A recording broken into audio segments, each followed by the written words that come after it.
juda qiziq mavzu. O'tkazib yubormasdan eshiting. Bugun sizni psixologik yoshingizni aniqlaymiz. Biologik yoshingizni o'zingiz bilasiz. Balki hozir siz 30 yoshdasiz, balki 40, balki 60 yoshdadirsiz. Lekin unutmang, bu sizni ruhan ulg'ayganingizni bildirmaydi. Uni bilmoqchi bo'lsangiz, yaqinroq keling.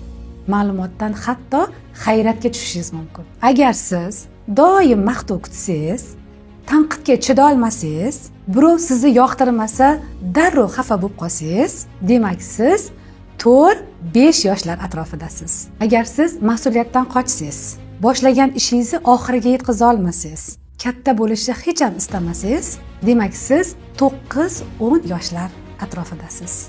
Doim kim bilandir raqobatlashsangiz, tan olinishni juda kuchli istasangiz, o'zingizni kimlargadir isbotlash bilan ovora bo'lsangiz, demak siz 12-15 yoshlar atrofidasiz. Biologik yosh pasportda, psixologik yosh munosabatlarda. Unutmang, siz o'zingizni ulg'aytirmasangiz, yillar sizni ulg'aytirmaydi. Endi aytingchi, siz necha yoshda ekansiz? Albatta izohlarda yozib qoldiring. Sizning yoshingiz men uchun ham juda muhim.